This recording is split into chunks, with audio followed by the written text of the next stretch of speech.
It's time for another Midweek Mini. We are your hosts, Mary Ellen and Joe. And today we're going to do something interesting. We're going to kind of say what's been going on in our little worlds of points and miles lately, because both of us have had some unique things going on, some new things.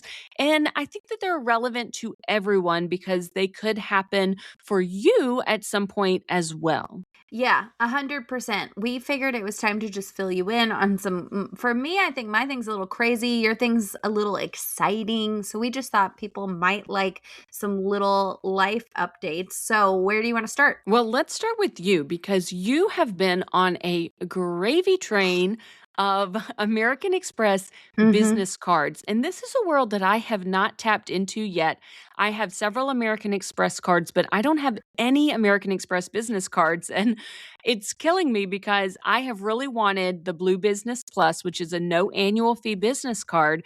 But the sign up bonus that they offer is really not calling to me. I really want, I know that out there people get 50,000, 75,000 membership rewards for signing up for these no annual fee cards.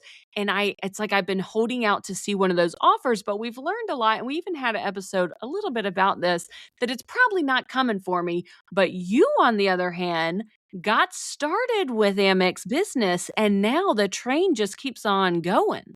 Yeah, I mean, it's kind of crazy because people online are like, I didn't know you could even hold more than one of these. Did you get them all under your name? Did you use different businesses? So I felt like it would probably be good to just lay that all out there. I first have to say, like, this isn't totally normal. This doesn't just happen to everyone. Because I've got people in my DMs who are like, I got a Blue Business Plus. I have not been offered any more. So this is all anecdotal, but we know that Amex really rewards loyalty. So I've had a gold for a while. And in fact, my loyalty with Amex looks like it goes back many, many, many years because I was made an authorized user on a card for a nanny family once many years ago. And so it literally says like, thank you for being an Amex member since whatever year, 2015 or whatever. So I think that could play into it, but I actually didn't get my first card with Amex until 2 years ago, and that was just the gold. And then last year, I got my first Blue Business Plus, and at the time, we had taxes coming up that we had to pay, and I needed a 0% interest. I was not expecting the tax bill that we got. It hit me like a load of bricks, and it was really overwhelming. And I was like, I need to find a card where I can earn some points, and we can also float this for a few months while I can try to chip away at it. I don't recommend this, guys. I do not recommend carrying debt for any length of time. But if something big comes up, life happens. It's certainly better to float it. It does. And if you need to put something on a 0% interest card for a couple months and get that taken care of, that's a lot better than 26% interest. So, this is what I did. I had actually previously gotten an offer for the 50K, but I had let it expire. I did not realize how rare and valuable this was. And so around the time that I desperately needed the card, I was offered the 25K one. And at that point, I was like, I really just need this card. It doesn't even really matter what the offer is. I need it to be a business card for my 524, and I need it to have no annual fee, and I need it to have no interest. And so this kind of hit all the marks. So I took the 25K. It was for $6,000 spend, which is so high for such a low sign-up bonus, and it was physically painful. Yeah. But I also knew I had this big chunk of spend that would help me knock it out because I don't usually have that much money that I have to spend. And so I just did it. And a couple months later, I get an offer, I think in my email, for the 50,000 point offer for the same card. And I was like, there's no way they're going to actually let me have two of these. But I was just applied anyways. They sure did. And then just now, again, I was in my Amex app. And this is something I tell people to do if they're wanting this offer. Go to the website, log in, click on the card you're interested in. And then when you are in your app, and you go to the part where you can see the specific cards and the transaction list underneath it, if you scroll through your transaction list, interspersed with those transactions are offers. Sometimes they're your actual card offers, like, you know, the 25% back at such and such store. Sometimes they are new card offers. And that is where I found the Blue Business Plus offer that I got this time for another 50,000 points. Now, I wish they would target me for the 75,000. But again, Oh, I'm I dreaming applied one day. and they One day. Right. It's just crazy. I think that there is something to this. When they target you for an offer, they are much more likely to say yes. I do not believe I could have gotten 3 of these just going to the website and applying. I don't believe that they would have said yes. I have applied for all of these as a sole proprietorship with my social security number, and that is it. Like, I can't, I don't understand why it's happening. I do spend on all of the cards, so I don't like finish the spend and then totally stop. I keep it a little bit active with a little bit of spend here and there. It's a nice supplement card because it's 2x on everything, so it pairs really nicely with the gold. But this time around, I needed a computer because we've got some, you know, stuff's in the works over here, and I cannot have a computer from 2017. That was no longer serving me. Because, you know, when you click something and it takes 900 million seconds to respond, it ends I up got to getting give you props frustrating. on that computer, though. You have been chugging away with a dinosaur of a computer. I swear, since the day we started this podcast, Joe was like, I need a new computer. And you made it another two and I a made half it years with that dinosaur. I did, and I'm actually really proud. I had to bootleg the heck out of things it wouldn't even let me do the software update that it needed to do certain things. And I went to the deep, dark web to figure out how I could bypass it saying it wouldn't do this software update and like force it to do it anyways. But then certain things wouldn't run and certain things would. Anyways, tangent. But I finally have a new computer thanks to that card. Because again, it's something that I needed to float for a few months. I'm not embarrassed to say that. Sometimes in life, things happen. And anyways, so this is my 14th card now. I just did a little card inventory. I have 14 credit cards. That is insane. I have no clue how many I have. Not that many. I will say I don't think it's 14, but I don't know how many. I don't know what the number is. My most recently closed card was an American Airlines business credit card. Closed that. I've closed a Southwest credit card as well. I've closed multiple credit cards. People are so afraid to close cards, but if I can't downgrade, my first option is always downgrade. But if there's really not a good downgrade option and I really just don't want the card anymore, I have closed a couple of the cards and it has not hurt my credit score. Yeah, no, I in general, it won't unless you are spending an amount and keeping a balance that makes it above 11% once you lose that credit limit. But we're all paying off our balances. So in general, that doesn't even come into play for us. I think sometimes there are times you need to close your card. Now, I will say Amex might punish you for closing your cards. It sounds like they withhold really good offers from people who are closing cards. So with Amex, because of their fierce need for loyalty, at least anecdotally, I would say downgrading is always the better option if you can. Yes, definitely look into downgrades and try to avoid closing your longer cards, the cards that you've had for years and years and years. It's a good idea to keep those open if you can. Okay, that was a bit of a tangent. We're going to circle back now. So the other half of this episode is kind of fun. It is all about reaching something I never thought would be possible. I have posted about it on Instagram. Some of you guys may have seen it. Never once did I ever dream I would be able to become a Hyatt Globalist. Woohoo! So exciting. I know. Neither of us. In fact, we've joked about it, I think, in the past on some of our old episodes. Like, that will never be us, and that's okay. But here you are. So maybe we should tell people how you got here. She did not stay 60 nights in No. Hyatt's, guys.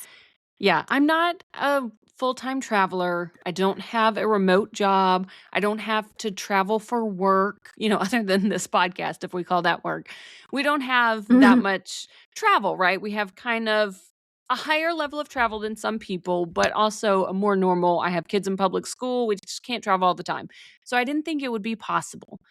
Now, I sometime about a year ago, a little over a year ago, I achieved American Airlines Gold status. I did it not by flying a ton with American Airlines, but I had put some spend on some new American Airlines credit cards, and then I dove deep into their shopping portal, did some meal kits, did various things to get me large chunks of points and loyalty points so that, I guess miles I should have said, but loyalty points ultimately is how you earn status with American Airlines. So I earned gold status.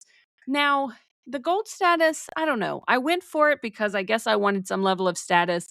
I don't know how much good it actually did me during the time that I've had it. I'm about to lose it. But what it did do for me was American Airlines and Hyatt have a little bit of a partnership. And because I had American Airlines Gold status, Hyatt allowed me to have this challenge where I could. The challenge was kind of funny. I was a Hyatt Explorist already, but they said that you could be Explorist or keep your Explorist status if you stayed 10 nights during the period of time that they were going to run this challenge. And if you stayed 20 nights, then you could earn Globalist. Now, some people will call this Globalist light. They say that, okay, it's not real Globalist. I don't care. It gives me free breakfast. It gives me maybe some upgrades. You can call it whatever you want. I can be a fake Globalist light, and it feels pretty darn special. So I'm all about it. Yes. So I did see people asking about this challenge. Where can I find it? Where can I sign up? It does seem that it's targeted. I had been targeted for the same challenge, but it was a little bit different because I didn't earn American Airlines Gold organically because of this partnership. I had gotten an email at one point saying, if you have any status at all with Hyatt, which I had discoverist, then you can have gold for this period of time and you can earn and extend it if you do this much shopping or, earn these many points. And so I, of course, took that because I was like, well, why wouldn't I want the gold status? Again, like as with you, I'm not sure really that I think there's that much sense in pursuing it, at least for us. I don't think either of us really saw a ton of benefit from it. But after that, a couple months later, I got that same email as you saying, oh, well, now you can have Explorist. And then if you stay 10 nights, you can keep Explorist. If you 20 nights, you can have the Globalist. So I just bounced back and forth. Like Hyatt gave me American Airlines Gold, and then American Airlines Gold gave me Explorist with Hyatt, which I had for a couple months. That was fun. So I don't know if this is something that they roll out every year, but it does feel like it has to be targeted. And I would say the way you can get on the list to make that happen is making sure you've got a free Hyatt membership, also making sure that you have an American Airlines membership, and you can link those memberships. Like you can go into your Hyatt account and you can add your American Airlines information and link it. Yeah, it seems to be an ongoing thing, kind of like the corporate challenges, which is very common. It's almost always going on. If you have, a corporate email address, sometimes you can do these challenges where if you can stay 20 nights during the period of time, the 90-day period of time for the challenge, then you can earn the globalist status. One little point, a couple things that I did that helped. One, when you first hear about the challenge, if you are targeted for it, if you qualify for one of the corporate challenges, they will give you a period of time before you enroll or accept the challenge to start it. And you can be strategic with that. So I learned about the challenge and I didn't opt in for it for about 3 weeks because I thought about when my Hyatt stays were going to be and when the 90-day period would end. And I wanted to give myself more time to cover some of those other stays. So I enrolled in the challenge on October 24th and I had 90 days. At first I thought, I don't know, this just isn't possible. Honestly, for at least the first month of the challenge, I thought, whatever, I'll make sure that I stay an explorist, which ended up happening naturally anyway. But eventually, at about the beginning of November, I thought to myself, you know what? I never thought globalist was going to be possible. This is actually an opportunity because I don't have one of those corporate email addresses that ever gets the opportunity to do that challenge. I got to go for this because I don't know when else I will have the opportunity. So I started looking up, are there any category 1 hotels near me that are 3,500 points a night for a stay? Found some of those properties that were reasonable for me to book some stays for, just dirt cheap, 3,500 points a night. So I did have to manufacture a couple nights that maybe I wouldn't have booked otherwise to make it happen. But in the end, in the nick of time, I hit that 20th night, and I'm really excited to officially be a globalist light. Don't say light. You are a globalist in my book. I'm so pumped. It opens up a lot of opportunities. Like when we travel together, we're going to go on a girls' trip for spring break, and we're actually booking 2 rooms before we've all, crammed into one room. When possible, it's like, okay, we're 40 years old here. It's probably great if we can have 2 rooms and not have 4 fully grown women in one room together sharing beds. So we are going to take the opportunity to get 2 rooms. And now that I'm globalist, 1 room will get free breakfast anyway because of globalist status. And then I'll put a guest of honor award on the other room so everybody can have free breakfast. It's fun to figure out, okay, what are the ways that this is really going to be helpful and fun and help spread out. Before I've often been able to acquire and use guest of honor award bookings, but I only had so many of them. So actually being globalist now, I'm like, wow, okay, now a lot of possibilities open up for these things. It's so fun. The idea of just always having free breakfast at all the Hyatts that you're going to and not having to stress out about it or go to the trading groups or any of those things. Oh, amazing.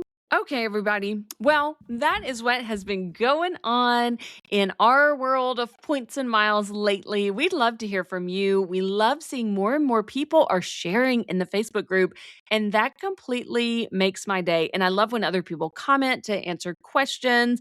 We want that to be a really friendly place and a very safe place for people to ask beginner friendly questions, to share their itineraries, to share their points and miles redemptions.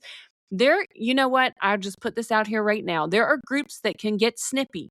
I don't ever want our group to get snippy. So if you want to be snippy, take your snippiness somewhere else. It's all okay if someone asks a question that has already been asked. You don't have to tell them to go search the group. You can just nicely answer their question. It's okay. This is a safe space. So please join us in the Facebook group, and we hope to see you here next time. Bye, guys. Thank you so much for joining us for today's episode. We hope you learned something new and feel inspired to plan your next trip. Remember, we're travelers sharing our experiences, not financial advisors. So always do your own research and make informed decisions. If you enjoyed this episode, be sure to like, subscribe, and follow so you never miss a Points and Miles tip. We'll see you next time on Wonderland on Points.